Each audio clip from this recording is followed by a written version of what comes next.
Sánchez Gutiérrez, con presentaciones de que va a ser Luis Ignacio Betancourt y con un comentario del profesor José Antonio Molina. Entonces tiene la palabra Luis Sánchez. Nuevamente buenas noches. Ante todo, gracias a todos ustedes por la asistencia, porque el objetivo de esta tertulia es para ustedes presentarles estos temas sobre regulación. Y para mí es un gran placer y honor estar acá en este homenaje esta tertulia, foro homenajes a Manuel Ramírez Gómez, quien hoy, de estar vivo, estaría cumpliendo hoy mismo 74 años. Es una feliz coincidencia que tengamos esta tertulia en el día de su cumpleaños.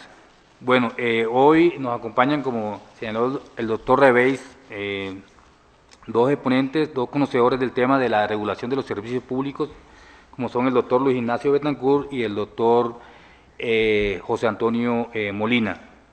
El tema que nos ocupa hoy es el tema de la regulación de los servicios públicos, que es un tema de gran interés y que nos atañe a todos nosotros. Antes de darle la palabra al doctor Betancourt, vale la pena señalar algunos eventos que han ocupado la atención pública en los últimos meses y que es posible que nuestros panelistas discutan o que el público nos pregunte. El primero es el caso de la empresa Electricaribe, empresa que ha incumplido sus planes de inversión y para lo cual los estamentos en la costa, en todos los departamentos de la costa, piden mayor control y seguimiento para esta empresa. Yo me preguntaría, ¿falló la regulación en este caso? Y si falló, ¿cuáles fueron las fallas? El segundo tema que también es importante y está relacionado con el sector eléctrico son las alarmas que se han prendido por parte de las asociaciones del sector eléctrico respecto a los potenciales recortes de fondos para cubrir los subsidios de los hogares de estratos 1, 2 y 3, que sabemos que más o menos suman 2 billones de pesos anuales, y que podría llevar a alzas apreciables en la tarifa de energía para el año entrante, en especial para estos estratos. ¿Qué podríamos decir al respecto de este tema? Y el último punto se refiere al tema de mejorar la focalización de los subsidios a la familia de menores ingresos. En un reciente estudio realizado por la Facultad de Economía de la Universidad de Rosario, se planteaba en un estudio llamado Los límites de la estratificación en busca de alternativas. Se retoman varios de los resultados que ya en su momento Manuel había encontrado sobre los errores de inclusión y exclusión de la estratificación, y en este estudio se avanza en señalar que dado que el avalúo catastral se acerca a la capacidad de pago de los hogares, este avalúo podría ser un criterio más adecuado o alternativo de focalización de los programas sociales.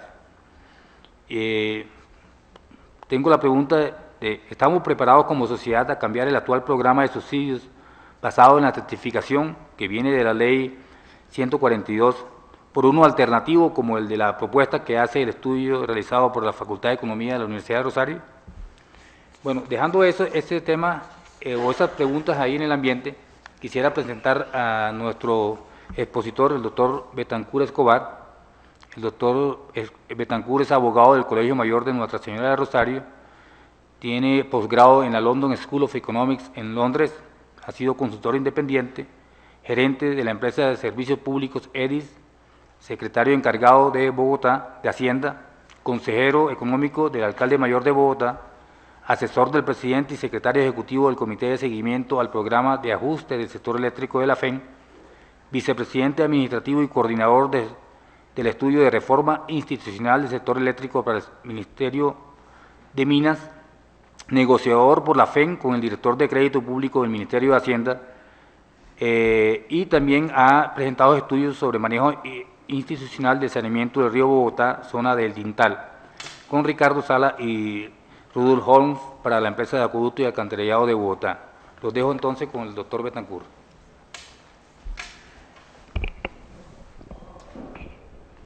Bueno, en primer lugar, me siento muy honrado de estar invitado a esta tertulia en homenaje a Manuel Ramírez, que exactamente, pues como dijo el doctor Gutiérrez, cumpliría hoy 74 años y que nos hace a todos mucha falta. Gracias al doctor Reveis, al doctor Azuero, que desafortunadamente me dijo hace un rato que no puede venir. Una observación menor, yo no soy economista, yo tomé unas lecturas, como se llaman en la London School of Economics. Lo único que sé de economía es lo suficiente para entender los chistes de los economistas, pero no soy economista. Entonces, voy a referirme a los 3 puntos que el doctor Gutiérrez ha mencionado cuando venga el momento, porque, pues de acuerdo al formato que se dio, voy a hablar en primer lugar de las fallas de mercado que justifican la regulación.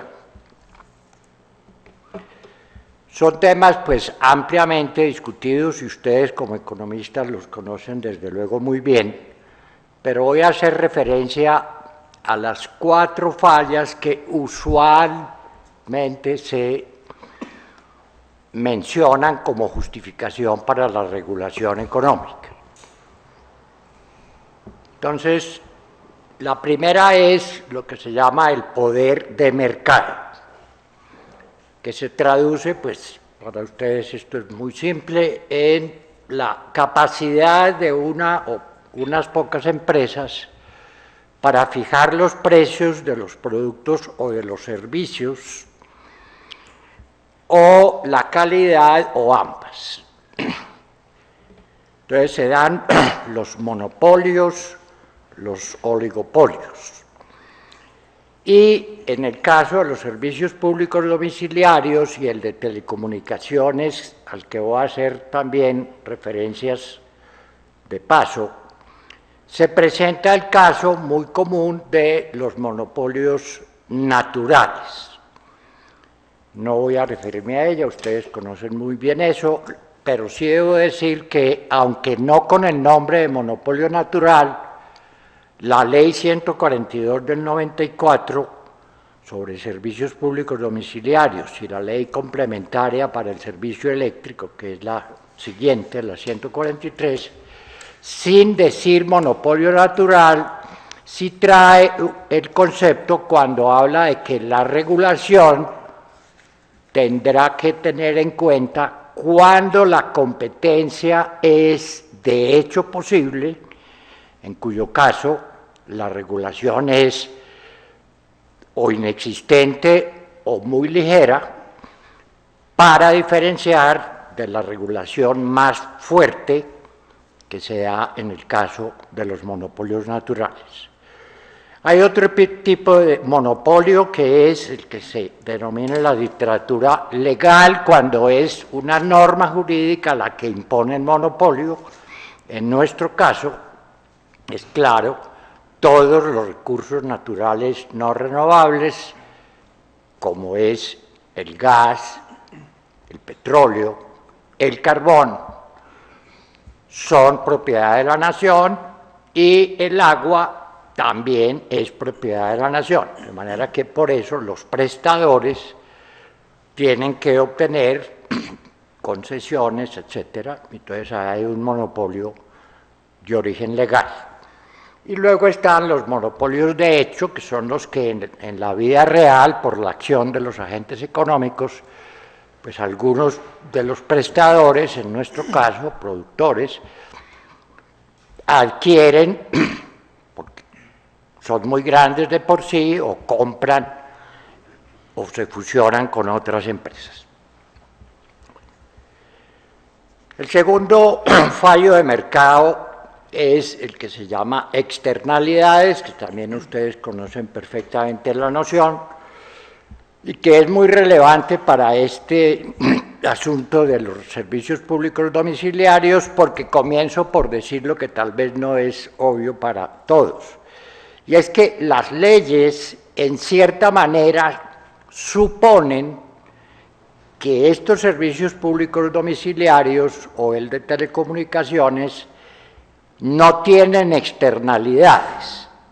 A mi juicio, la idea detrás de esa suposición legal es poder cobrar plenamente los costos de prestación individualmente a los usuarios. Pero es obvio, y las mismas leyes lo reflejan, que hay unos servicios que tienen más externalidades que otros. El típico caso sería el de acueducto, el de alcantarillado, el de aseo, lo cual tiene consecuencias, como lo voy a mostrar más adelante. Hay otros servicios pues, que tienen externalidades por fuera de la tertulia de hoy, que es, por ejemplo, el de salud. Sigamos. El tercer fallo de mercado, antes, el de asimetría de la información, o puede ser el de bienes públicos. Bueno, aquí hablo sobre todo como abogado porque entre mis colegas, desafortunadamente, y se los digo porque seguramente en sus actividades académicas o profesionales se encontrarán con el problema de que para un abogado normalmente hablar de bien público se confunde con bienes de uso público. Entonces, eso lleva a complicaciones. Voy a dar un ejemplo típico, sin mencionar la empresa. Un colega mío, a quien no conozco, dijo que las redes de la empresa Acueducto X no se pueden vender. ¿Por qué? Porque es un bien de uso público y por lo tanto es como una calle. Un error pues conceptual de fondo. Los bienes públicos son otro tipo de bienes en donde se presenta la no rivalidad de que hablan ustedes los economistas, y entonces el típico ejemplo es el aire.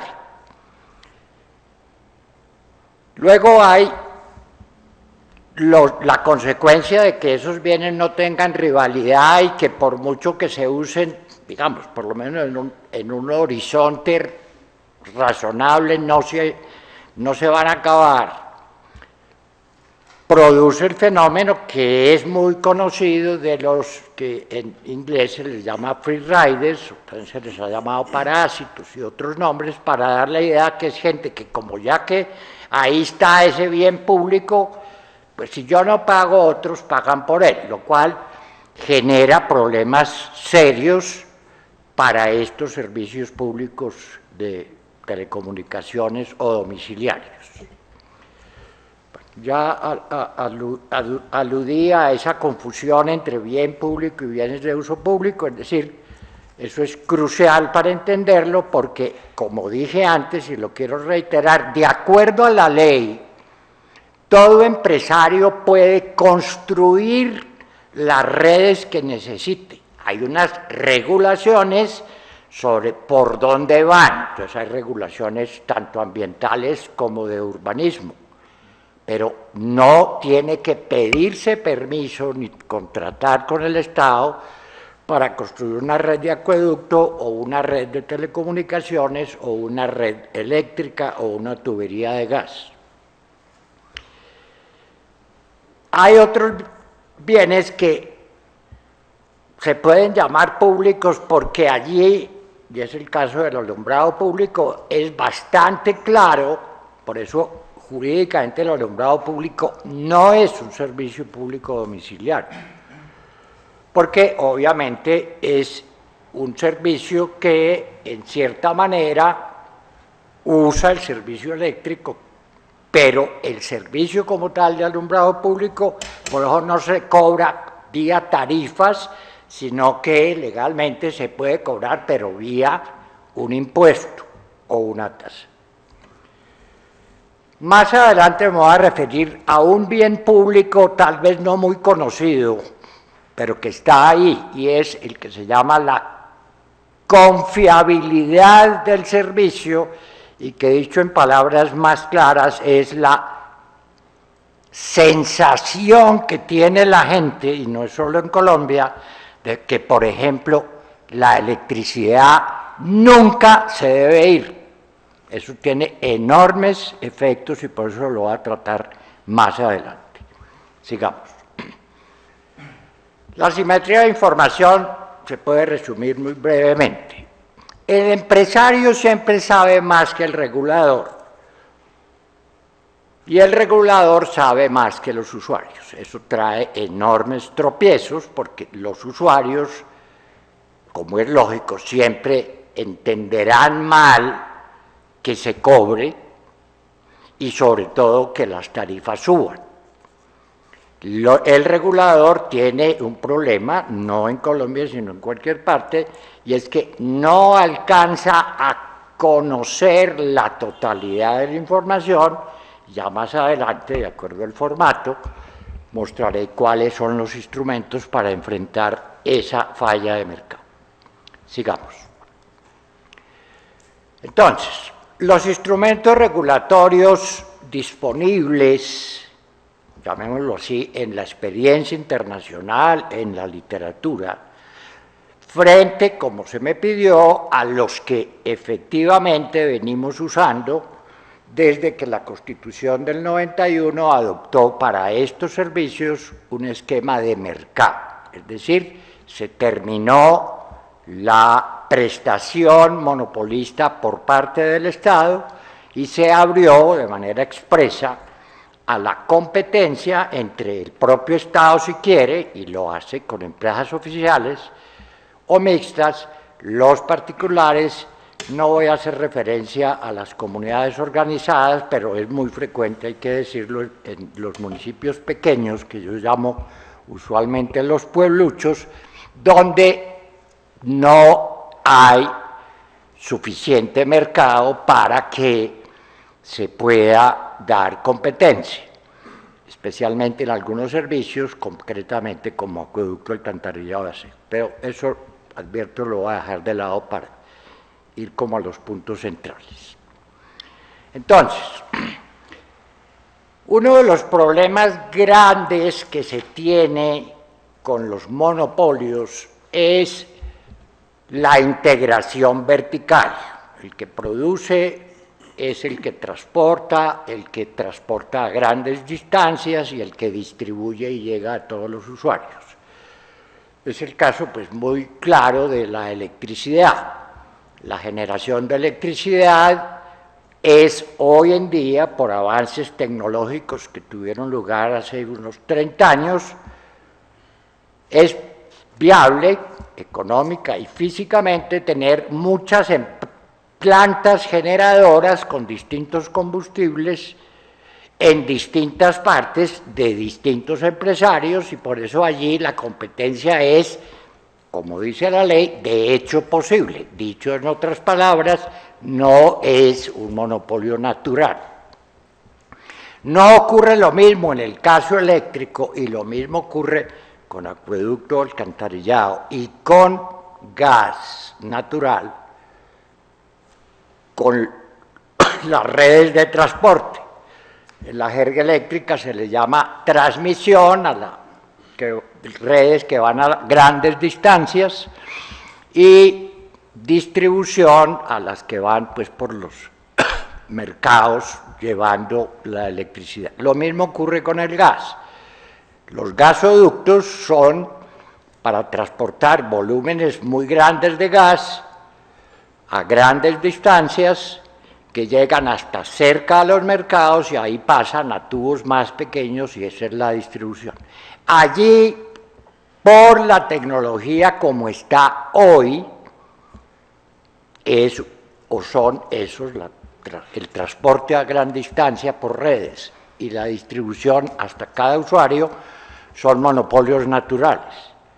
Es muy claro el ejemplo, ustedes lo conocen muy bien, como el servicio de transmisión de voz, la telefonía fija, era un monopolio natural y hoy, por los avances tecnológicos, dejó de ser. Entonces ya hoy en día, de nuevo doy un ejemplo anecdótico de un alcalde a quien admiro mucho, pero que se equivocó, el alcalde encargado de Bogotá, Bromberg, cuando una empresa quiso entrar al mercado de Bogotá a la luz de la ley 142, la alcaldía de Bogotá le dijo que no podía, porque aquí ya había empresa, primero, y segundo, porque esas redes telefónicas, la telefonía fija, pues era de la empresa. obviamente los costos han bajado tanto para transmitir la voz y además de la voz, imágenes y sonido, que obviamente los costos de producción de esas formas de transportar, incluido el espectro radioeléctrico, y el mayor uso, pues bajaron los precios. Entonces, lo que era monopolio natural hace 60 años, pues hoy en día no es monopolio natural. Sigamos. Entonces, ¿cuáles se han usado en Colombia?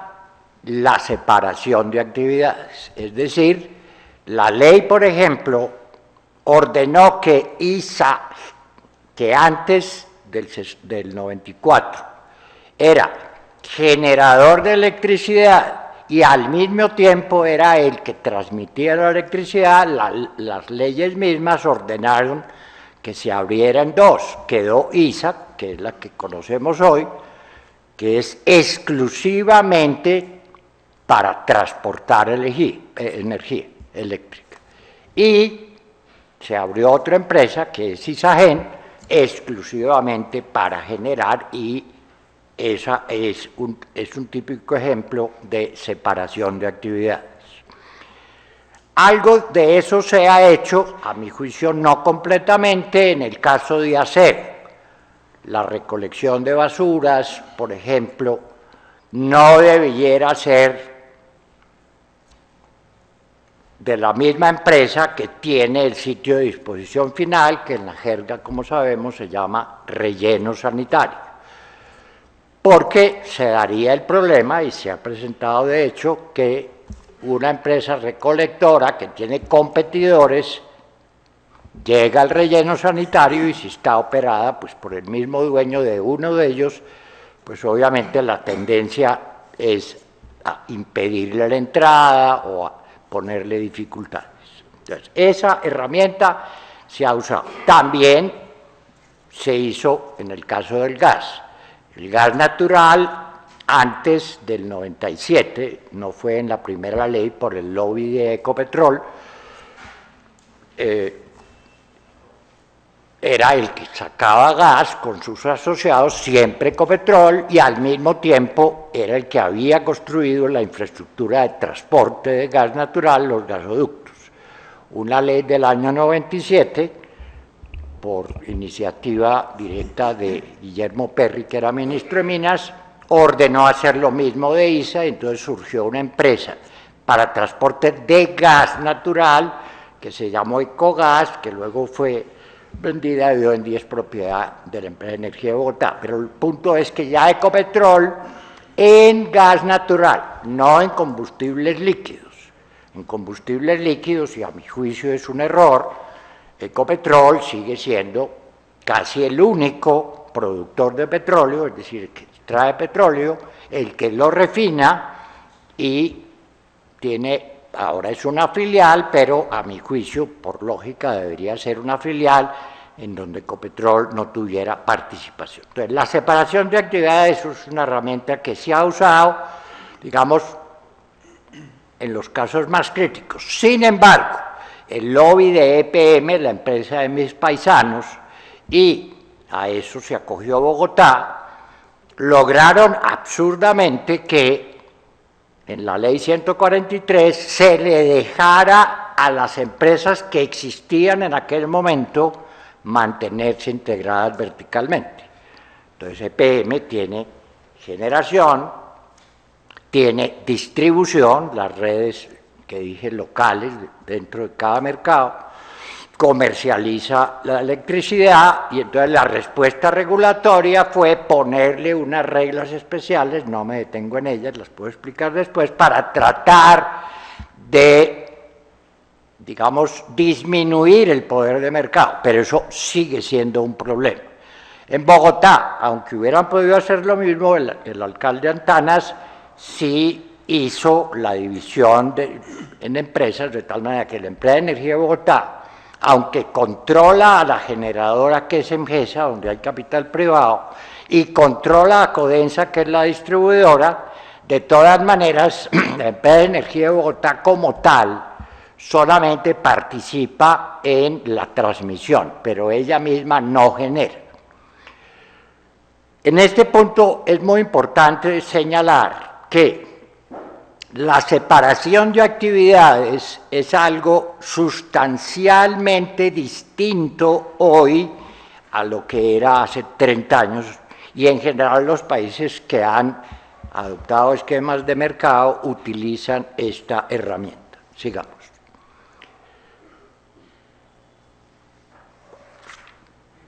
Luego viene algo distinto. La generación, ya dije, eléctrica es típico caso en donde la competencia es de hecho posible porque hay, repito, tecnologías que facilitan la construcción de empresas, de plantas que pueden ser de distintos dueños, sobre todo con gas natural, especialmente una tecnología específica que se llama de ciclo combinado, que para resumir, puede hoy un empresario sin mayor problema, casi que por internet, pedir una térmica a gas que le llega en unos meses, 2 o 3 meses, y si le está yendo mal, la puede transportar a otra parte. Obviamente eso no ocurre con las hidroeléctricas, pero el hecho de que haya posibilidad de poner generadoras en muchas partes, sumado a la capacidad que por razones tecnológicas es viable de transportar la electricidad a enormes distancias, ya ocurre hoy en el mercado integrado de la Unión Europea, ya ocurre hoy entre México y Canadá, incluyendo Estados Unidos, y podría ocurrir, y de eso se viene hablando, que haya, digamos, transmisión de electricidad desde la Patagonia hasta México. Pero entonces viene un problema y sobre eso quiero ser claro, a pesar de que despierta siempre complicaciones. La separación de actividades no es, a juicio de muchos, suficiente, porque las 3 grandes empresas que generan la electricidad en Colombia, que son hidroeléctricas por la abundancia de agua, que son Emgesa, EPM e Isagen, las 3, por cierto, hasta enero, afortunadamente, propiedad del Estado, son un monopolio. Yo no vacilo en llamarlo siempre, son un cartel. Y a eso no se le ha querido meter ni la CREG ni la Superintendencia de Industria y Comercio. De manera que tenemos, a pesar de que hay separación de actividades, que ya vi que a EPM se le favoreció dejándole estar integrada verticalmente, y entonces por eso tenemos un problema de monopolio de hecho. Sigamos. De resto, el poder de mercado pues se ha corregido tardíamente. Por ejemplo, la competencia de Ecopetrol, que era traer gas importado, apenas se va a lograr, si todo funciona bien, en enero. En la etapa crítica de vísperas de racionamiento, sencillamente no había gas porque no se puede importar, excepto si es con una planta de regasificación, si es por mar, o si Venezuela tuviera la disponibilidad política de vendernos gas. Sigamos. Voy a saltar para pasar a directamente, y toco con eso brevemente, los problemas de subsidios. A ver, a mi juicio, una cosa es la regulación económica, que no tiene a los pobres en cuenta. Los pobres son responsabilidad del Estado, pero no como regulador, sino como provisor de subsidios. Parte de los problemas que hemos tenido, y parte de eso es Electricaribe, es que, por razones explicables pero absurdas, se confunde No, la regulación lo que es buscar que los empresarios recuperen sus costos con el techo de la eficiencia y por eso una regulación fuerte a los monopolios, sean naturales de hecho o legales. Y que además ganen plata, porque ningún empresario está porque pobrecita la gente. Lo que necesita es que ganen plata, es decir, en términos técnicos, que tengan una remuneración a su capital, vale decir las utilidades, regulado sí, en función del riesgo.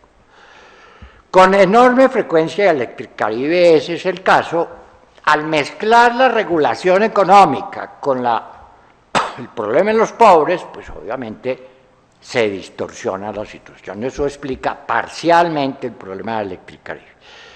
Lo de focalización, yo le digo, doctor Gutiérrez, de subsidios daría pues para otra tertulia. El Rosario no solamente llegó hasta donde usted dice que fue así, sino que avanzó más en un estudio que se terminó en junio del año pasado. Y es la estratificación, efectivamente, Manuel Ramírez lo había identificado desde hace 12 años, una misión que se llamó la misión de pobreza. Sino que además hay unos problemas intrínsecos a la estratificación. El gobierno nacional ha anunciado, pero hasta el momento no lo ha hecho, eso requeriría un cambio de ley.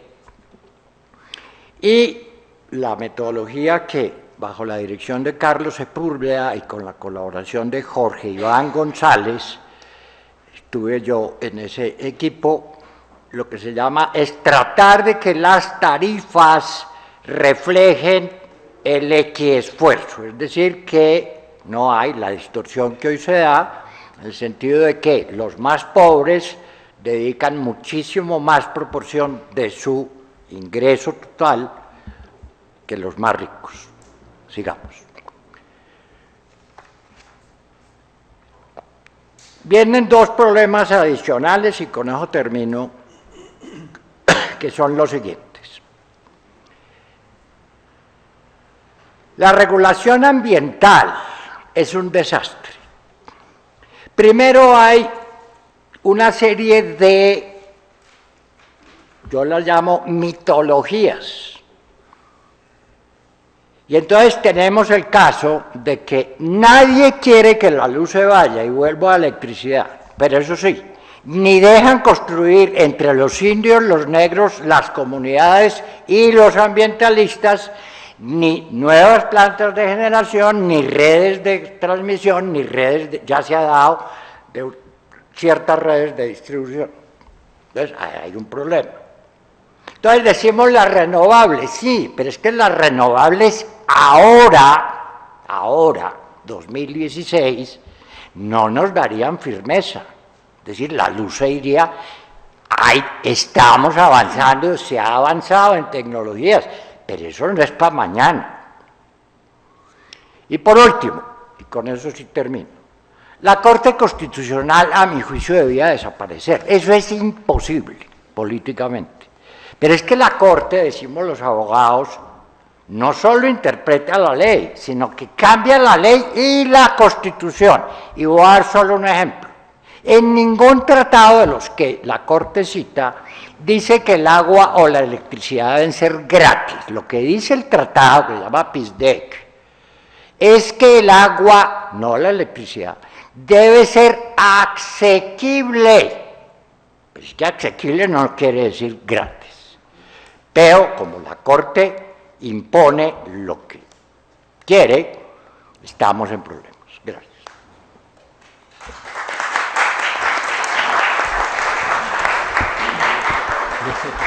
Bueno, muchas gracias al doctor Betancur. Creo que ha generado bastante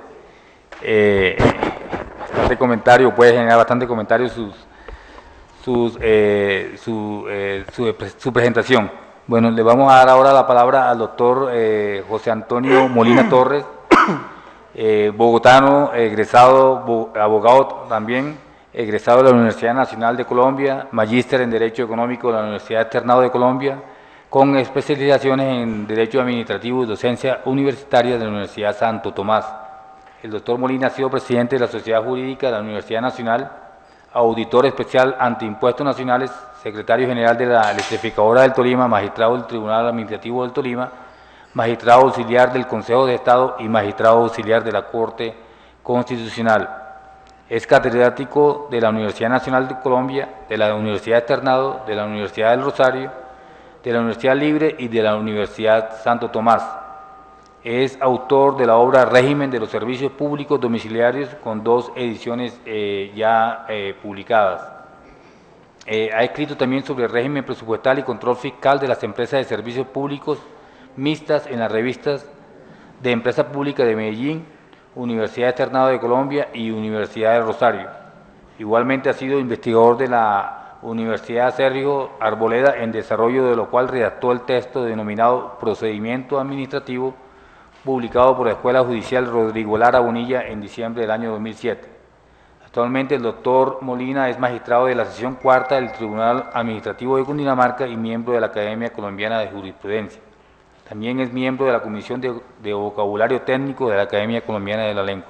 Le doy la palabra al doctor Molina. Gracias.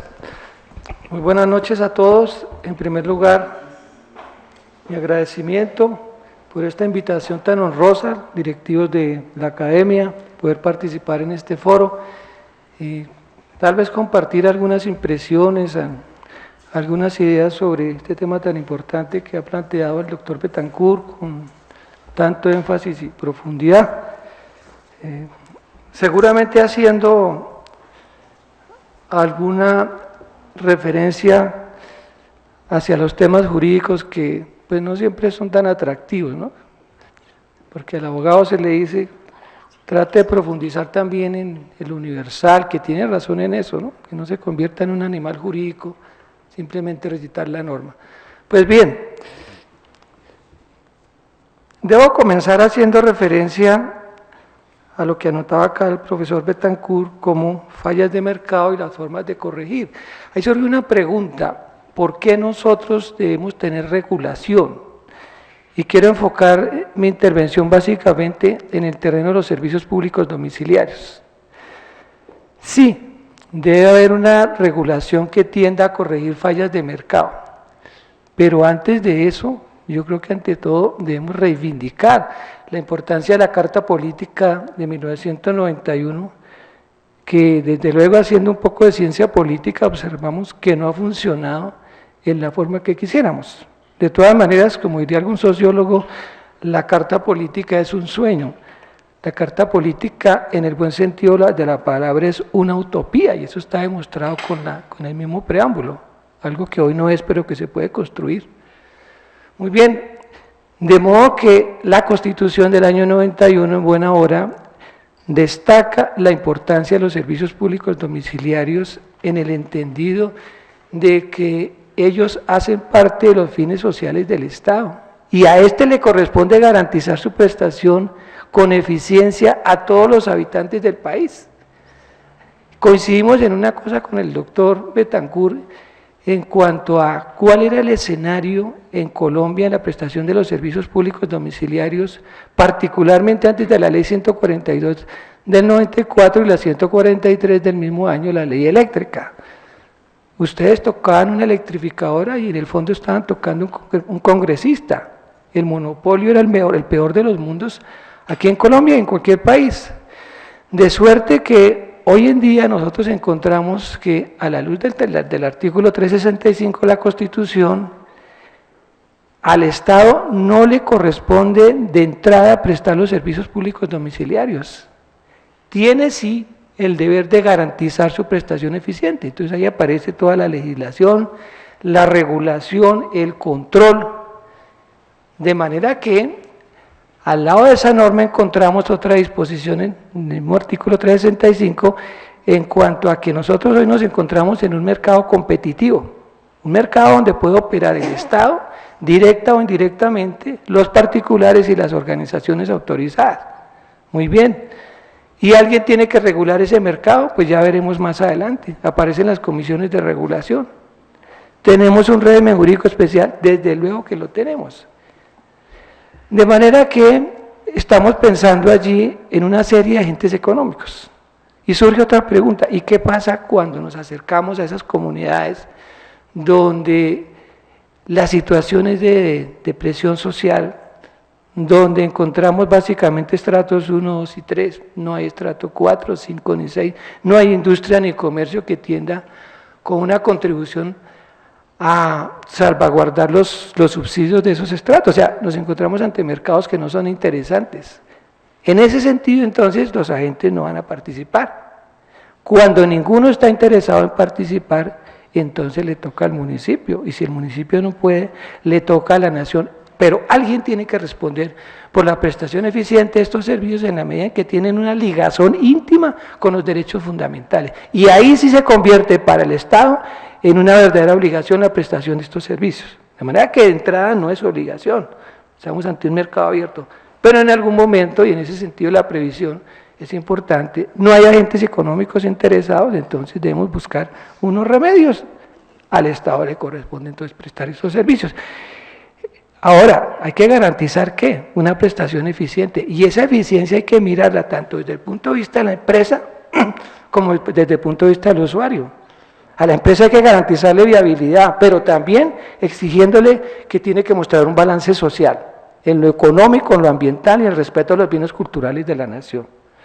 Y al usuario, en cuanto a eficiencia, hay que garantizarle cobertura, calidad, continuidad de cara a una tarifa razonable. Eso es lo que pretendemos. Muy bien. Y noten ustedes cómo la misma Constitución, por ejemplo, en el artículo 370, trae una arquitectura diferente acerca de los servicios públicos domiciliarios a partir del 91. Arriba el presidente de la República, con fundamento en la ley, tiene que señalar las políticas generales de administración y control de eficiencia de los servicios públicos domiciliarios. Y eso lo hace a través de las comisiones de regulación con la vigilancia de la Superintendencia de Servicios Públicos Domiciliarios. De manera que el presidente de la República allí, en términos de la Corte Constitucional, aparece como un verdadero director de los servicios públicos domiciliarios. Pero como él no puede realizar esa función por razones de capacidad, por razones de conocimiento, de tiempo, le delega esas competencias a las comisiones. En un primer momento tuvimos 3 comisiones: Comisión de Regulación de Energía y Gas, la CRE, Comisión de Regulación de Agua Potable y Saneamiento Básico, la CRA, y la Comisión de Regulación de Telecomunicaciones, CRT. Hoy esas cosas han cambiado. Y por delegación, digamos que es el grueso de las funciones de las comisiones de regulación. Y ahí les llamamos entonces para preguntarles, ¿qué están haciendo las comisiones de regulación? ¿Cuál es su papel? Pues naturalmente, en primer lugar, y usted ya lo anotaba, le corresponde a las comisiones de regulación regular los monopolios cuando no es posible que exista competencia. Y es el caso de los monopolios naturales de que hablaba Richard Posner. Los acueductos, por esencia, son monopolios naturales. Entonces, regúlelos cuando no hay competencia. Y si hay opciones de competencia, ¿qué tienen que hacer las comisiones? Pues estimularla. ¿Y para qué estimulamos tanto a los monopolios como a los competidores en un mercado abierto? Para que puedan manejar unas economías eficientes, para controlar que no haya uso de la posición dominante, para que haya servicios con calidad. Bueno, al menos ese es el discurso que aparece dentro de los textos. Entonces, en la práctica, ¿qué se está haciendo?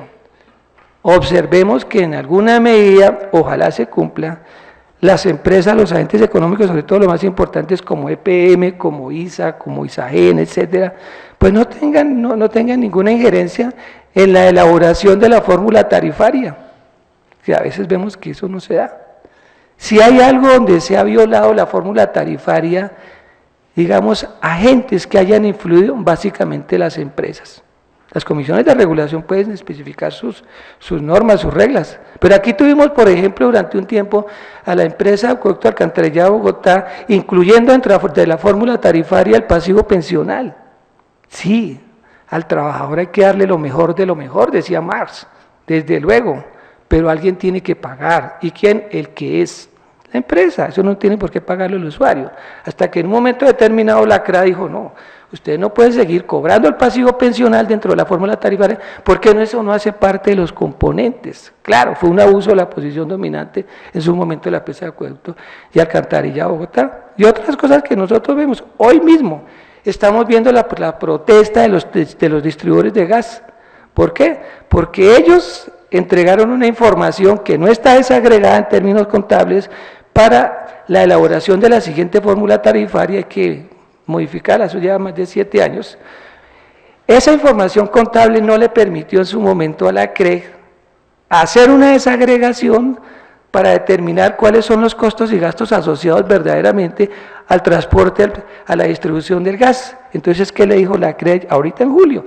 Le dijo a los distribuidores de gas, pues yo les voy a implementar a ustedes una fórmula transitoria mientras ustedes me entregan la información verdaderamente desagregada y podemos establecer una nueva fórmula tarifaria dentro de 2 años. Entonces, naturalmente, estos empresarios pusieron en el grito del cielo, dijeron eso no es posible, eso dijeron nos rebajaron la tarifa a la brava. Textualmente lo dicen, ahí está en la última revista de Dinero. Pues uno no puede tratar de derivar derechos de sus propios yerros. Si ellos no son capaces de cumplir con las normas contables que ha establecido la Superservicios, ¿con qué razón van a reclamar frente a una elaboración de una nueva fórmula tarifaria donde prácticamente a la CREG le tocó actuar de urgencia? Y me parece bien que la CREG, haya actuado con absoluta certeza en lo tocante a unas políticas públicas que consulten las necesidades del usuario sin perjuicio de las necesidades de los agentes económicos del sector. Y ahí estuvo uno de los expertos del sector del gas diciendo, pues finalmente conciliemos, que de una parte la tarifa nos permita remunerar los costos de la inversión, lo cual es dable. Uno no puede vivir de aplauso ni de muchas gracias, doctor. El empresario tiene derecho a ganar. Lo que le decimos al empresario es gane dentro de unos rangos razonables y muestre un balance social. Entonces la propuesta ahora de uno de los expertos de las empresas dice, me parece bien, tratemos de armonizar esa posibilidad de ganancia, la rentabilidad esperada, con unas tarifas que no vayan en perjuicio del usuario, que él pague razonablemente lo que es. O sea, en últimas, ¿qué se quiere ahí? Buscar un meridiano económico entre el capital, su rentabilidad y lo que le corresponde pagar al usuario. Muy bien. Un tema interesante. ¿Qué pasó con la 143 del año 94? La ley 143, o sea, la discusión que se dio cuando se estaba tratando de implementar un nuevo estatuto, porque teníamos el Estatuto Nacional del Usuario, un estatuto sobre servicios públicos domiciliarios. Entonces en el Congreso algunos decían uno para cada servicio público domiciliario, otros dijeron no, uno que cobija a todos. En primer lugar se definió claramente y vale la pena repetirlo. No obstante que sobre eso ustedes tendrán suficiente experiencia. Los únicos servicios públicos domiciliarios que tenemos en Colombia están señalados taxativamente: acueducto, alcantarillado, aseo, gas, combustible, energía eléctrica. En un principio estuvo la telefonía, pero como ustedes saben, con la ley 1341 de 2009 la telefonía hizo mundo aparte, ya no es un servicio público domiciliario, digamos que lo podríamos mirar como un servicio público al estilo del alumbrado público, con las diferencias que pueden allí mediar. Esos son los servicios a los cuales nos estamos refiriendo. Y como consecuencia, pues hoy solamente tenemos para el sector de los servicios públicos domiciliarios a la CREG, Comisión de Regulación de Energía y Gas, y la CRAG, Comisión de Regulación de Agua Potable y Saneamiento Básico. De otro lado, entonces aquí ya no tenemos a la Comisión de Regulación de Telecomunicaciones, sino Comisión de Regulación de Comunicaciones para las TIC, con la 1341 de 2009. Entonces, así entran las cosas y con eso tenemos que trabajar. Muy bien, se expidió la 142 de 94 y al lado de ella la 143 de 94. Y en el fondo, ¿qué fue la 143 de 94 sin perjuicio de otros aspectos importantes? Un reparto de negocios. Los que ya venían podían seguir con todos sus negocios. Como usted bien lo anotaba, EPM es el ejemplo clásico.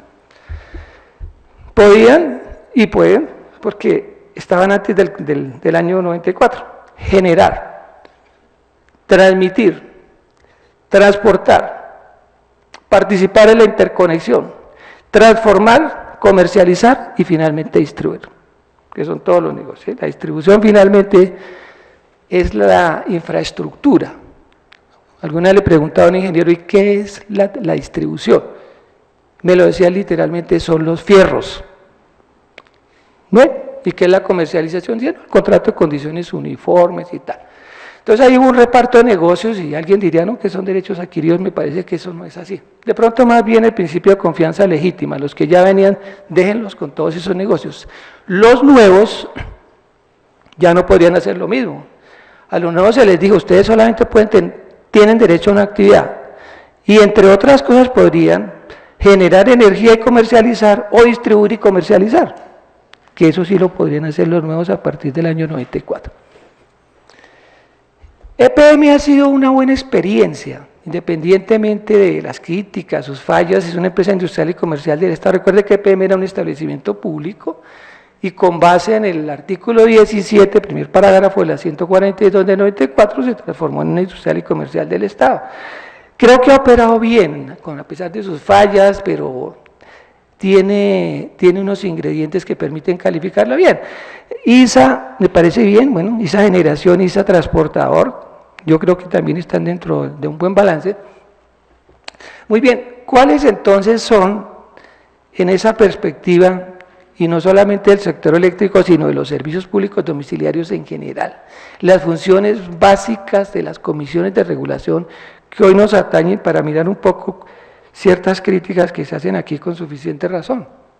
Bueno, ya vimos unas funciones generales sobre la competencia.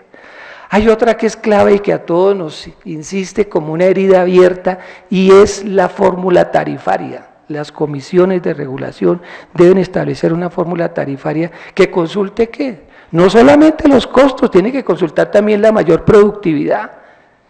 Y por otro lado, como lo dice claramente la ley de servicios, la fórmula tarifaria no puede incorporar las pérdidas de una ineficiencia comprobada de la empresa. Y eso fue lo que trataron de hacernos acá con el apagón. Una de las propuestas del gobierno es, como aquí tenemos problema, entonces vamos a incrementar las tarifas. 7.800 millones de dólares pagamos nosotros por concepto de cargo por confiabilidad. Ojo con lo que pasó allí, es un simple recuerdo que todos lo vimos.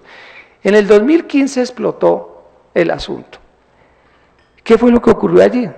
Llevábamos ya 9 años haciendo los aportes, haciendo los pagos vía factura de cargo por confiabilidad a favor de las termoeléctricas y de algunas hidroeléctricas. ¿Con qué fin?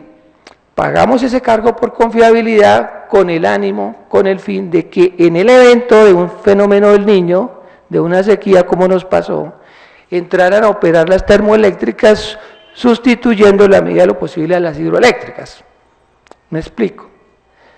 Por regla general, el 70% de la energía que se produce está dada por las hidroeléctricas, digamos una energía limpia a partir del agua, 70%, por regla general, y el 30% por las termoeléctricas. Pero bien sabemos que la energía producida por las termoeléctricas es más costosa, primero por el pago del combustible y segundo por los gastos que implica el control sobre el impacto ambiental. Pero ahí está, entonces las termoeléctricas aparecen como una posibilidad para resolver una eventual sequía y eso soportado con un cargo por confiabilidad. 7.800 millones de dólares a 2015. Y cuando viene el problema de la sequía, con el Niño llevándonos entre sus fauces, la pregunta fue, ¿qué pasó con esos 7.800 millones? Nadie da razón. Pregúntele a Termocandelaria qué hizo. Mutis por el foro, nadie quiere contestar. En ese momento el mismo Contralor Maya dijo, hay que hacer una investigación porque estos son dineros públicos. Y la respuesta de los que contestaron, a menos que diga otra pregunta, fue, no, el gas escaseó. Estamos produciendo a partir del gas, que en términos normales es un poco más económico que el diésel, también se puede producir con el carbón, pero hubo escasez de gas, eso es cierto, ¿sí? Se disparan los precios con esa escasez. Lo que no dijeron ellos es que fueron muy ineficientes y al mismo tiempo la corrupción, pues en Colombia no existe corrupción, eso tampoco se habló. Y le lanzaron la pregunta a la CREI, ¿y usted qué hizo? Entonces se le vinieron encima unos senadores, allá ellos verán si con razón o sin razón, dijeron, la CREC fue ineficiente porque no tomó las medidas de previsión oportunamente. Acuérdate lo que nos pasó en el año 92 cuando surgió la luciérnaga. con ese apagón, y esa experiencia no nos sirvió de mucho. Nosotros pensamos que después del 92 íbamos a aprender para buscar fuentes alternativas de energía, pero parece que en eso no se trabajó mucho. De hecho, el sistema energético nacional no es tan fuerte como uno quisiera. Muy bien, nadie quería responder, nadie respondió por esa pérdida de los 7.800 millones de dólares que pagamos por el cargo de confiabilidad a favor de empresas del sector, sobre todo las térmicas, y ellas dijeron, nosotros no respondemos por eso y finalmente tampoco podemos producir la energía que podría en este momento suplir esa deficiencia de las hidroeléctricas. Y el gobierno entonces lo que le dije, sale a decir, entonces incrementemos las tarifas. ¡Ah, qué bien! Cuando la 142 de 94 nos ha dicho, como ya lo hemos visto, que la fórmula tarifaria no puede incluir la ineficiencia, las pérdidas por una operación equivocada. Y aquí hubo una operación equivocada. Yo creo que los principales protagonistas de esto fueron las hidroeléctricas pertinentes y las termoeléctricas, con una regulación que no fue previsiva y las medidas que tomó, la verdad, fueron un poco tardías. Entonces le preguntamos a las superservicios, bueno, ¿y usted qué tiene que hacer allí? Superintendencia de Servicios Públicos Domiciliarios, que con fundamento en los criterios de eficiencia, en los indicadores de gestión de las empresas, que simplemente tiene que señalarlos, con fundamento en ello, debe llegar la superservicios a ejercer el control. Y nosotros creemos que eso funciona. ¿Hasta qué punto? Pues ustedes tendrán su balanza. El hecho es que acá le dicen a la superservicios, bueno, ¿y usted qué opina frente a esos 7.800 millones de dólares? ¿Quién controla eso? ¿Qué pasó? Dijo, mire, yo lo único que controlo es que las empresas del sector cobren las tarifas que ha regulado la CREG, o en su caso la CRA, lo que corresponda, que cobren lo justo, lo legal. Pero lo que yo no puedo controlar es la ejecución de esos recursos, cómo es que la está haciendo. Diríamos nosotros, entonces ese papel le corresponde a la Contraloría General de la República, porque la Contraloría tiene que ejercer el control sobre la gestión que se realiza en cuanto determinados recursos o dineros los maneja el Estado o los manejan los particulares. Fíjese, los mismos aportes por solidaridad que hacen los estratos 5 y 6, los industriales y comerciales, pues son un verdadero impuesto, como lo ha dicho la Corte Constitucional, son dineros públicos, ahí tiene que estar la Contraloría. Entonces, aquí nos parece a nosotros debe entrar la Contraloría General de la República a ejercer algún tipo de control. Muy bien, cuando me diga qué tiempo me queda. ¿Ya? Gracias, muy amable. Quisiera referirme un poco al papel de la Corte Constitucional. Miremos objetivamente. La Corte Constitucional, no hay que dudarlo, es un superpoder. ¿Sí? Lo que antes hacía la Corte Suprema de Justicia, con una sala y luego en sala plena, se requería un tribunal constitucional. Eso es un superpoder y en algunos casos se ha equivocado, eso es cierto. Y en realidad, pues, es un poco la obra humana. Pero también hay que destacar las cosas valiosas.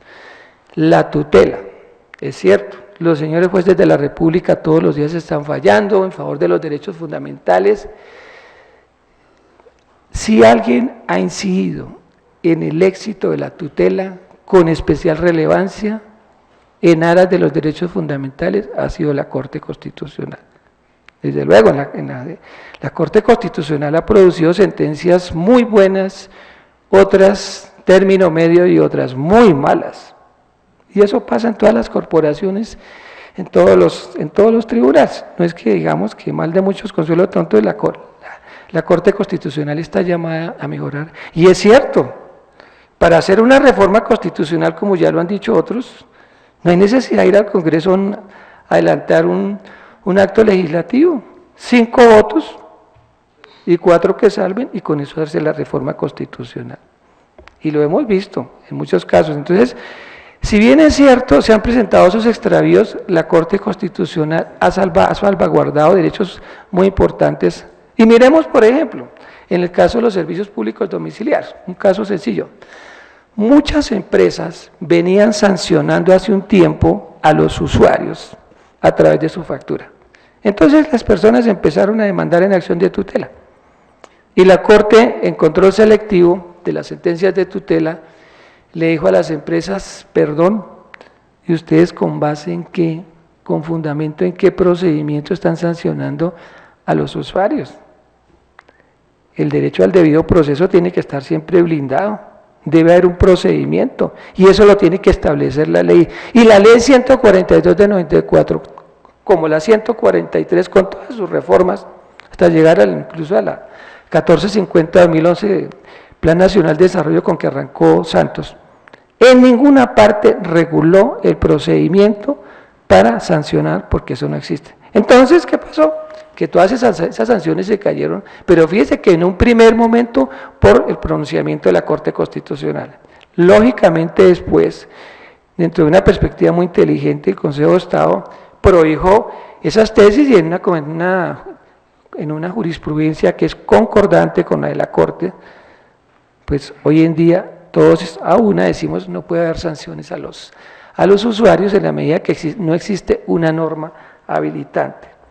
Yo defiendo a la Corte Constitucional por todos sus aciertos, pero también estoy de acuerdo con usted, eso es un superpoder que en otros aspectos se ha venido a menos, yo lo digo públicamente, el caso de Pretel, eso ha desdibujado mucho a la Corte Constitucional, esperamos pues que eso mejore. ¿Ya voy cerrando? ¿Sí? Muy bien. Quiero tocar un punto, hay mucho porque su conferencia es muy rica en contenidos. Esto, la asimetría de la información, sobre eso se ha trabajado mucho. Y hay que decir algo que frente a ustedes economistas, doctor Utría, que conocen tanto los temas, pero lo quiero decir. Salvo mejor criterio, yo creo que el primero que habló sobre asimetría de la información fue Carlos Enrique Marx.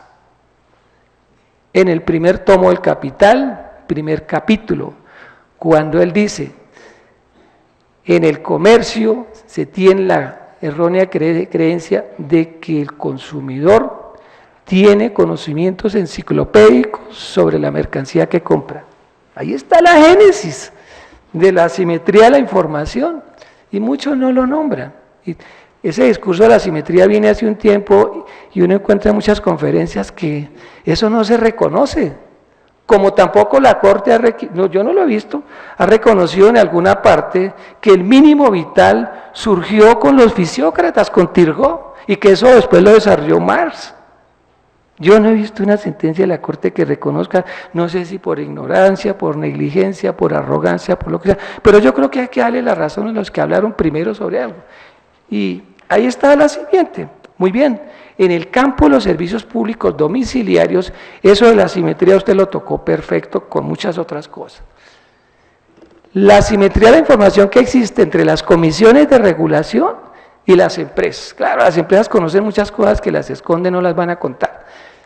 A veces no llegan siempre los más expertos a las comisiones de regulación. Eso lo sabemos todos. Allí hay una asimetría.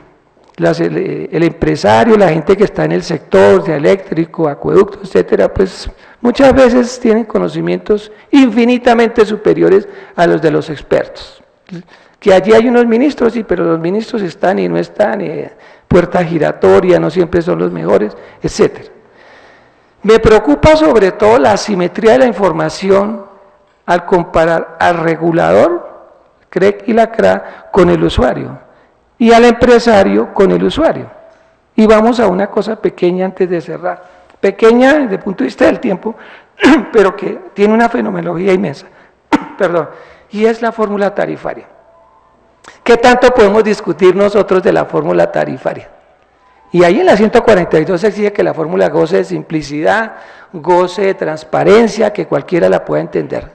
Nosotros lo hemos visto cuando los comités de desarrollo y control social tratan de discutir y les pueden decir a todos los colombianos, hablen sobre la fórmula tarifaria, pero eso contiene unos elementos, tiene unos componentes muy técnicos que la verdad sea dicha, los manejan bien con mucha propiedad los ingenieros. Nosotros como abogados tenemos algunos elementos, algunas directrices, pero eso es más del mundo de los señores ingenieros, para decir hay participación ciudadana. Pues que sin información no hay participación ciudadana. De manera que esa asimetría con un predicamento que todos conocemos aquí por múltiples cosas, conferencias, libros, se siente con especial énfasis en cabeza del usuario a través de la fórmula tarifaria. Él lo único que puede decir es: me están cobrando mucho. Cuando le dicen: pero venga y cuéntenos por qué, critique la fórmula tarifaria, mire los componentes. Allí tenemos que recordar algo de Estanislao Zuleta. Decía: si ustedes reunieran en la Italia de Galileo a todo el pueblo italiano y le preguntaran: bueno, ¿quién tiene la razón? ¿Galileo, que habla del sistema geocéntrico, o Aristóteles con toda la iglesia del sistema geocéntrico? ¿Cómo sería esa votación? Dijo: en ese sentido el conocimiento no es democrático. Como reunir aquí en Bogotá a todos los bogotanos y decirles: van a votar si la fórmula del agua H2O es correcta o es incorrecta. Voten, por favor. Y ese es el tema que tenemos aquí con la fórmula tarifaria. Esto es un asunto de expertos, necesitamos que nos apoyen y que en realidad esto se conozca. Muchas gracias.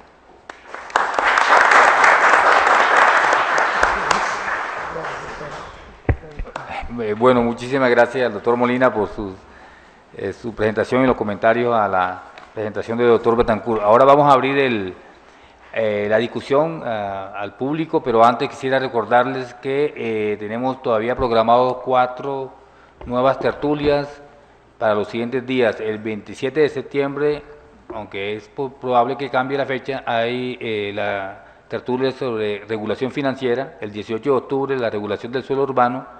El 25 de octubre, la regulación ambiental. Y terminamos el ciclo de tertulias en homenaje a Manuel Ramírez el 8 de noviembre con la tertulia sobre provisión pública o privada de bienes o servicios públicos. Bueno, quisiera entonces darle la palabra a todo al público, a quienes quieran intervenir, sobre la presentación del doctor Betancourt y la del doctor Molina. Buenas noches, Alberto Moreno Quiñones. Han sido excelentes, sobre todo muy clarificadoras de un asunto como tan público, al mismo tiempo los servicios públicos y tan directamente incidente en la calidad de vida de las personas, ¿no? Además que muy detallada cada una de las conferencias. A mí me preocupan otros tipos de servicios que se pueden volver monopolios, no sé. ¿Qué pasa con el servicio por ejemplo, lo que nosotros llamamos el Internet, ¿no? Me imagino que eso también está regulado directamente por la Comisión, ¿no? Pero la gente como que no, como es un servicio más o menos nuevo, lo mismo que el Transmilenio, pues uno no dice, ¿no? ¿Quién regula eso? ¿Cómo se regula? ¿O por qué hay fenómenos que uno no sabe a quién atribuirle? Yo sé que existen los COMPES, ¿no? Creo que también regulan aparte de lo que las superintendencias también tienen a su cargo, ¿no? Y yo, sin salirme del tema, pregunto qué pasa con deportes, por ejemplo, con el fútbol. Para mucha gente eso es una necesidad básica y pueden vivir sin él o se morirían si no ven su partido, ¿no? Entonces, ese tipo de cosas que se pueden volver negocio, que se pueden volver, digamos que alguien vive de eso, ¿no? Seguramente los empresarios de ese deporte. Entonces no se sabe si eso se puede, en realidad, monopolios que se van a formar en el futuro y que de pronto, si no lo son ya, ¿no? Y que pronto pues requieren cierta reglamentación, ¿no? Muchas gracias. Gracias. Sí, a ver, brevemente me refiero a Internet y a los deportes que parecen ser tan alejados. En regulación se incluye lo que se llama la regulación en favor de la competencia, en inglés antitrust. Internet es regulado en ese sentido, pero no amerita, a mi juicio, una regulación específica como sí los servicios domiciliarios, entre otras cosas porque allí la competencia es de hecho posible. Sin embargo, Los reguladores han venido preocupándose por la posición de dominio que han venido adquiriendo algunas empresas con portales, y el caso pues típico es Google. Y en cuanto a deportes, y no solo deportes, sino toda clase de espectáculos masivos, también son objeto, pero de regulación en favor de la competencia. Porque los dueños de los escenarios, no necesariamente, o no solamente el fútbol, sino, repito, conciertos, que es muy frecuente, con mucha frecuencia son, o se dan integraciones verticales, y entonces, que yo sepa, en Colombia, estrictamente regulación económica frente a los deportes no hay. Eso es lo que podría decir. Los COMPES, diría realmente los COMPES, pues sin entrar en mucho, los COMPES son documentos usualmente de política, realmente los COMPES, con algunas excepciones, porque el doctor Molina no me... muy específicas, los COMPES son intenciones políticas, no son, en el sentido que llamamos los abogados, normas vinculantes, dan lineamientos.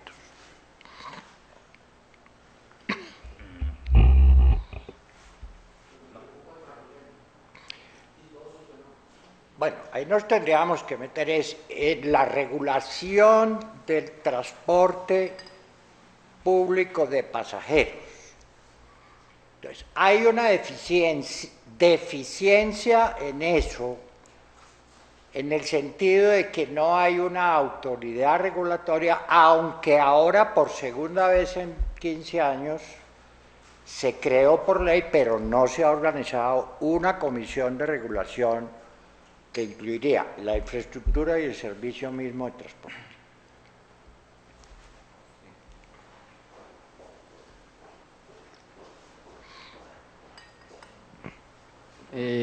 Bueno, buenas noches. Yo quisiera hacerle una pregunta al doctor Betancourt y una al doctor Molina. La pregunta para el doctor Betancourt es un punto que dice el doctor Molina. Yo quisiera saber desde su punto de vista qué pasó con el cargo por confiabilidad. Siento que hay mucha confusión y mi sensación es que esa plata no simplemente se perdió, sino que está en alguna parte, digamos. Entonces quisiera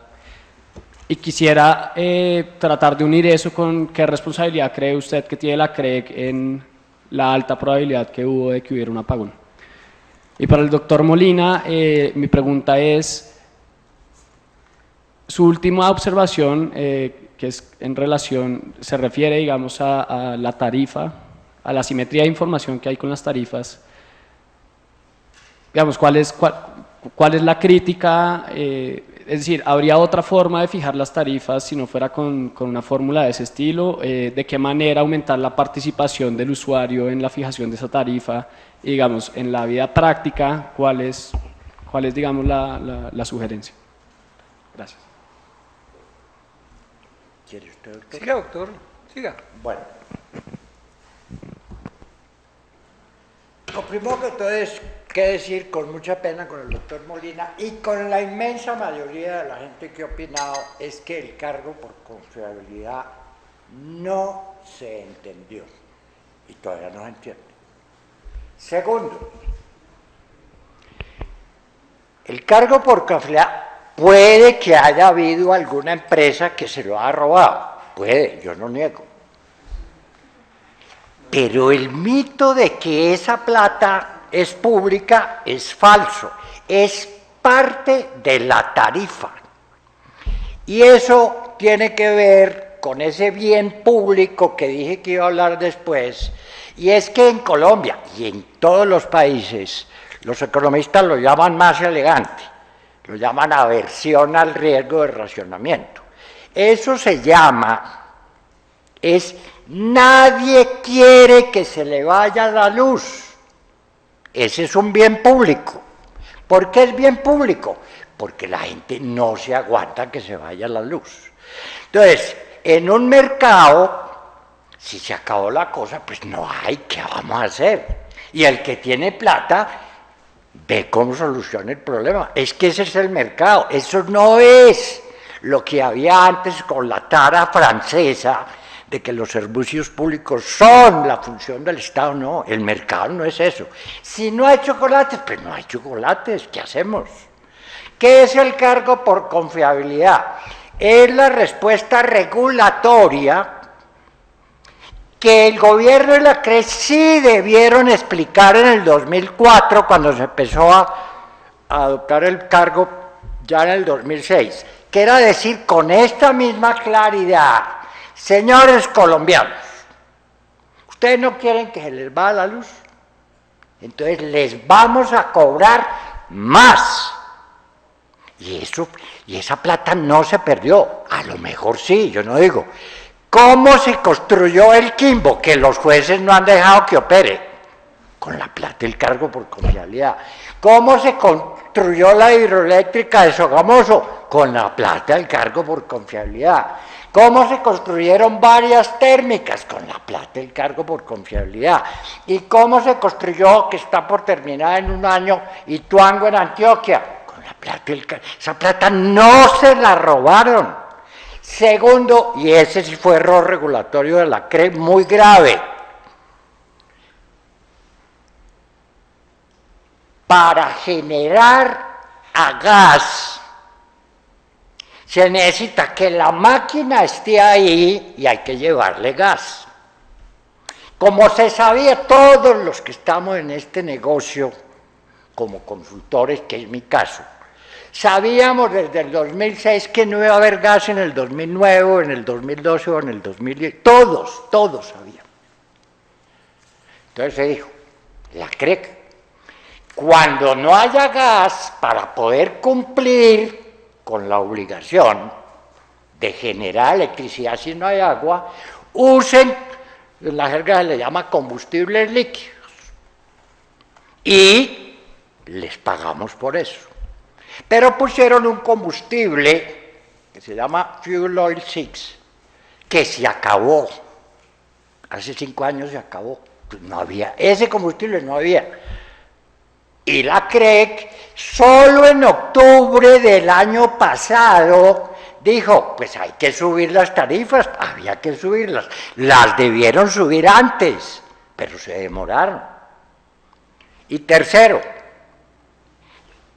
el cargo por confiabilidad lo que busca es que los empresarios, que acordémonos, están es para ganar plata, no están en nombre del tal Estado Social de Derecho que yo no sé quién sabe qué es, da para todo. Pero no, es que los empresarios no están para eso. Claro que hay unas monjitas muy queridas que regalan empanadas, pero el empresario está para ganar plata, incluidas las empleadas del Estado como EPM, o como era Isagen, y por eso afortunadamente se vendió, a ver si se rompe el cartel. Pero el cargo por confiabilidad no es sino la respuesta regulatoria a un deseo casi místico de que la luz no se vaya ningún momento. Y si hablamos de sueños, y con eso termino, es el cuento de la eólica y la solar. Eso, repito, por ahora la luz ya se habría ido aquí hoy porque no había viento. Muy bien. ¿Se escucha? ¿Aló? ¿Escucha? Bueno, transgrediendo el orden de su pregunta, no me puedo resistir a dar alguna respuesta, a debatir. El doctor ha abierto una puerta muy importante, muy interesante para hablar de qué es el cargo por confiabilidad. Y para esos efectos, un poco al estilo de Kant, por comparación. ¿Qué es el aporte por solidaridad? Muy bien. Los estratos 5, 6, los industriales y comerciales, tienen que pagar un sobrecosto que se calcula sobre la sumatoria del cargo fijo y el consumo, 20%. 20%. Muy bien. Estrato 4 paga tarifa plena, no hace aporte, y estrato 1, 2 y 3 reciben subsidio. La Corte Constitucional estudió el tema y se preguntó, ¿qué es el aporte por solidaridad? Entonces miremoslo en el campo de la tributación. El impuesto En el impuesto usted paga una suma y no sabe, no puede percibir directamente cómo se beneficia, diferente a la tasa, como un peaje. Usted sabe que si va en una tractomula, pues paga más porque hay un mayor desgaste de la cinta asfáltica. Y no naturalmente diferente de una contribución por valorización o de una contribución para fiscal. Entonces se pone la Corte en el papel del usuario estrato 4, 5, 6 o industrial y comercial. Yo estoy pagando un cargo fijo y estoy pagando por un consumo. Hago la sumatoria y sobre eso calculo el aporte por solidaridad. O sea, lo que yo pago como aporte por solidaridad no lo puedo ver reflejado en un bien o en un servicio porque estoy pagando más de lo que yo consumo y lógicamente con un cargo fijo. Entonces digo, eso es un impuesto. Y como impuesto que es, independientemente de que entre o no a la ley anual de presupuesto, los particulares pueden manejar recursos públicos. Ahí está en el artículo 267 de la Constitución, el control fiscal es sobre el manejo de recursos públicos, bien sea que los administre el Estado o bien sea que los administre los particulares. Ahí tienen que estar la Contraloría General. Muy bien. El aporte por solidaridad entonces es un sobrecosto, es un precio superior, es algo que se está pagando sin ninguna retribución, no se percibe. Pues eso pasa con el cargo por confiabilidad.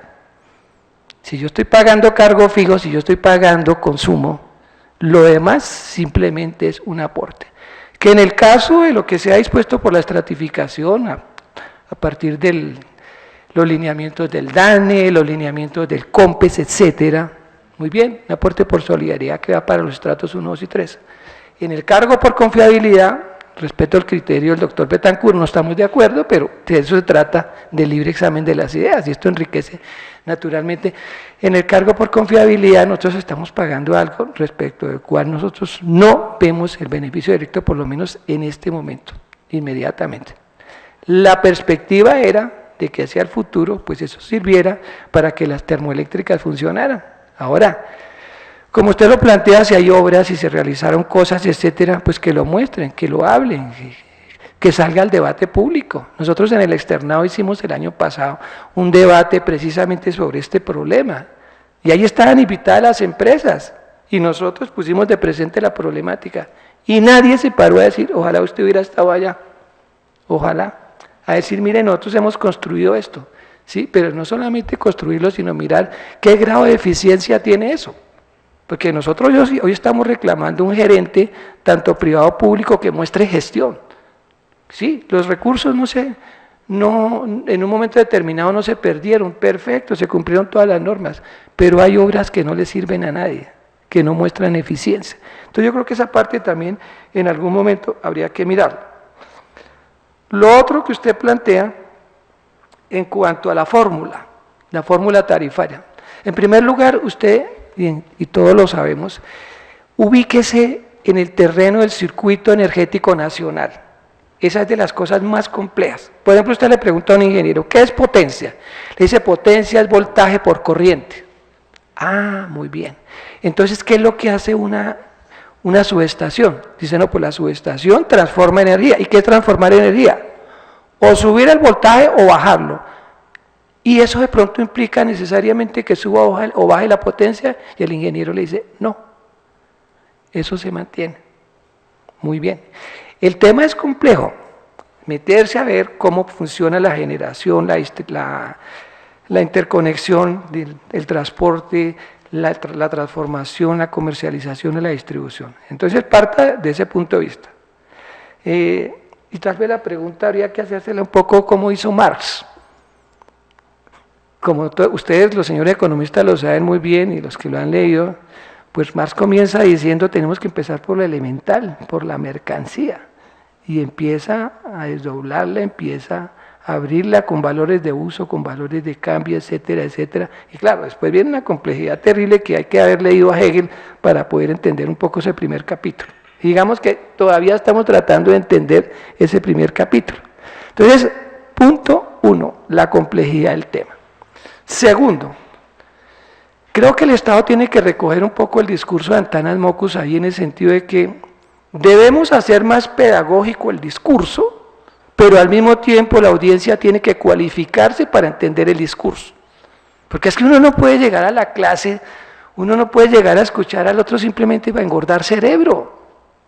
Ahí están las tesis de Marx sobre Feuerbach. Dice, hay que educar al educador. ¿Qué significa en el fondo? Que el estudiante debe asumir una posición dinámica, de crítico, de constructor de conocimiento colectivamente entendido. Entonces ese papel le toca a la comunidad. Sí, pero es que la inmensa comunidad es ignorante, tiene pobreza. El pobre no tiene voz en Colombia, no es escuchado. Y por una razón sencilla que siempre conocimos con los factores reales de poder, de Ferdinand Lassalle.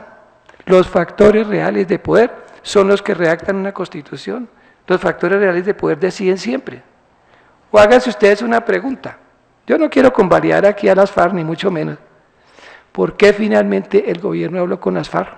Porque se convirtieron con toda la criminalidad, con toda la problemática, con todo lo que les podemos censurar. Desde luego, la violencia no es la salida, pero se convirtieron en factor real de poder. ¿Y el viejo López qué dijo? Para negociar con la guerrilla primero hay que debilitarla. Claro, esas frases lapidarias del hombre. Entonces volvemos al punto. Aquí yo creo que dentro de esa complejidad le corresponde a la CREC, a la CRA, y por supuesto que a la Comisión de Regulación de Comunicaciones, buscar las maneras de difundir esa fórmula tarifaria de una manera mucho más clara hacia la comunidad, sin desnaturalizar lo que es la fórmula tarifaria en sí. O sea, no hacer lo que ustedes recordarán, la famosa conferencia que le atribuyen a Einstein. Entonces, que Einstein está explicando la teoría de la relatividad y nadie entiende, entonces él dice más sencillo y nadie entiende, más sencillo, nadie entiende. Y al final da una respuesta muy sencilla y todo el mundo sí entendimos. Digo, sí, pero esa no es la teoría de la relatividad. El conocimiento tiene sus propias exigencias. De manera que aquí seguirá existiendo un gueto de los expertos, de los que saben y seguirán allá mirando la fórmula, pero también tiene que haber un capítulo hacia la comunidad.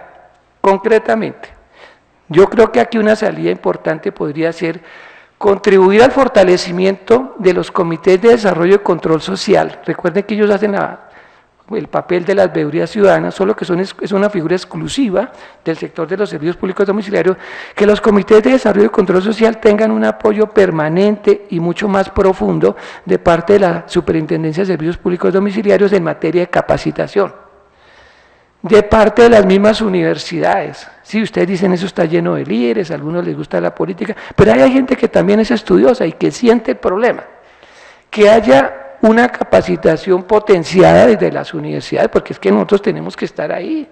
La universidad debe recuperar el diálogo con la empresa, con la sociedad y con el Estado. Y naturalmente dentro de esos comités debemos contar con unos ingenieros. Esto es un conjunto de detalles. Tuvimos una experiencia un poco desagradable, yo trabajé en el sector eléctrico con ciertos ingenieros del sector, tanto de las empresas y sobre todo de la CREC. Para ellos los únicos que conocen los temas, los únicos que saben son los ingenieros y los demás no existen. Y nosotros les decíamos, esa no es la salida. Yo creo que lo más importante es entender que el conocimiento es un hecho práctico, teórico, colectivo e histórico. Ahí estamos todos. ¿Qué haríamos nosotros sin el vigilante en este edificio como labor colectiva? Pues en el conocimiento todos los que aportan son definitivamente importantes. Aquí necesitamos hacer toda una integración de los abogados, los ingenieros, los economistas, los ambientalistas, etcétera, para que vayamos en esa vía. Ahora, tampoco pretendamos que todo el mundo conozca la fórmula tarifaria. Ahí está 100 años de soledad, ¿cuántos lo han leído? Ahí está el Quijote, ¿cuántos lo han leído? Entonces hay algo donde también cuenta un poco el derecho al libre desarrollo de la personalidad. Que se pueda conocer, habrá que buscar las metodologías. A los comités de desarrollo y control social, poderlos fortalecer en ese sentido. Y que las personas se vayan interesando. Ese conocimiento es fundamental, pero más que eso, lo que nosotros tratamos de reivindicar es aquello que siempre decimos en los seminarios, hablando con los empresarios. Hombre, no le estamos diciendo que pierda, gane un poco menos, que usted tenga tasas de retorno razonables, que consulten las condiciones de existencia de los usuarios. No le estamos diciendo que pierda, pero lógicamente el empresario no lo va a hacer de buen grado, naturalmente. Él tiene su propia racionalidad y eso es entendible. Ahí le corresponde, y lo decíamos acá hace unos instantes, al presidente de la República, a través de las comisiones de regulación, sensibilizarse un poco más para trabajar con unas fórmulas tarifarias que consulten tanto la rentabilidad a que tiene derecho el empresario como la capacidad de pago del usuario. Ahora bien, ya les cierro con esto, me excusan. Uno se pregunta hasta qué punto esa estratificación es correcta. Estratificación que se hace con base en los parámetros del DANE. Esa estratificación fundamentalmente consulta es los aspectos físicos, la fachada, la manzana. Y una persona perfectamente puede estar viviendo hoy en estrato 3 y mañana en estrato 5 o 6, o lo contrario, y sigue teniendo su misma capacidad económica. A eso agréguele la movilidad social. Controlar eso, el mismo COMPES lo reconoció, es una cosa sumamente difícil. Entonces, para no quitarles más tiempo, cierro ahí. Gracias. Muchas gracias al doctor Betancur y al doctor Molina. ¿Sí? Pero muy breve porque ya estamos... Van a apagar la luz. sí. Gracias. Muy bien, doctor. Es algo adicional, por ejemplo, con lo que más o menos se ha explicado del cargo por confiabilidad, desde el punto de vista más o menos de economía, uno lo entendería como un seguro. Simplemente que se desea obtener algo en el futuro que todavía no se puede obtener en el presente, pero se hace como la reserva, como algo así. Ya pues viéndolo del punto de vista de la energía, pues uno entiende que cada entidad maneja un campo, ¿no? Tiene sus competencias. Pero entonces en este punto, pues uno dice, ¿por qué no se asesoran un poco de la psicología de los de seguros del Estado? Es algo que debería pues producirse para la sociedad, ¿no? Alguien debería responder por lo que cobró pero no devolvió, o si lo devolvió no se sabe qué devolvió. Entonces, algo así, en ese sentido, ¿no? Para empezar, el cargo por confiabilidad, y lo repito, no es un impuesto, sino una especie de seguro. Se parece mucho. No es un seguro. Es lo que los economistas financieros llaman una opción. Lo que usted dice, sin embargo, sí es cierto. Pudo haberse hecho, no se hizo, eso se ha discutido internamente, una especie de reserva técnica a la manera de las aseguradoras. Sí. Pero el punto que quiero resaltar, para que por favor quede claro, porque es que me da mucha pena con el doctor Molina y con los que estuvieron en el exterrado, me parece absurdo. Yo entonces no soy ni generador ni transmisor, yo soy consultor. Pero ellos sí tenían por qué decir, aquí está la inversión en esto, y aquí está el costo del gas, y aquí está el costo del fuel oil ese que se acabó, y aquí está el otro costo. ¿Qué fue lo que hicieron? Sí se compró algo, es muy distinto al cuento de los aportes de solidaridad. Se compró confiabilidad. Eso se compró. Eso se pagó. Más o menos 50 pesos por mes cada usuario, y esos son los 7.000 y pico millones de dólares, claro. Pero se compró algo, que no se fuera la luz. Si no hubiera sido por eso, desde octubre del año pasado tendríamos racionamiento. Disculpe, doctor Reveis, ¿quiere agregar? Bueno, no, yo creo que la discusión ha sido muy interesante y quedan muchos interrogantes sobre la mesa. Yo quería mencionar dos que me parecen importantes, basados en el comentario que hizo el doctor Molina. Y es que cuando uno mira el sistema regulatorio colombiano, si uno considera que hay tres grandes tipos de instituciones: comisiones, superintendencias y agencias. Ve que después del 91 han surgido la mayoría. Antes del 91 creo que no había sino 5 o 6 superintendencias. Pero eso ha tenido un crecimiento grande y la comprensión del sistema regulatorio, siguiendo lo del doctor Molina, es algo, digamos, muy complejo. Entonces, debe haber más, digamos, capacitación, etcétera, sobre cómo funciona. Yo siempre he tenido la inquietud, desde antes de la Constitución del 91, y lo escribí en un libro, Democratizar para sobrevivir, que debía haber como una corte de control de monopolios y de regulación de la competencia. Por ejemplo, este cargo que estamos discutiendo, ¿quién resuelve eso? ¿Ante qué instancia? ¿No? Para que se diga si es una opción. Pero si es una opción, sería la prima, digamos, de la opción. No sería la opción, sería la prima. O sea, yo pagué por tener, digamos, la opción de tener electricidad en el futuro, pero no me cumplieron a mí con lo que yo pagué, con esa prima. Entonces hay que mirar. Entonces yo creo que se requiere hoy vuelvo a insistir en esa idea que discutí mucho con el doctor Zafra, cuando él era constituyente en la Constitución del 91, que debía haber un ente, digamos, grande, algo como la Corte Constitucional de la competencia y la regulación, que diga en un momento dado, mire, hay que armonizar todas las, digamos, los conflictos entre las instituciones regulatorias. Eso realmente no lo tenemos. Entre otras cosas, por ejemplo, los fallos de las superintendencias no tienen sanción penal, ¿no? No tienen sanción penal. Sí, simplemente administrativo, etcétera. Entonces, sí, pero no tiene funciones, digamos, judiciales. Sí, pero digamos judiciales.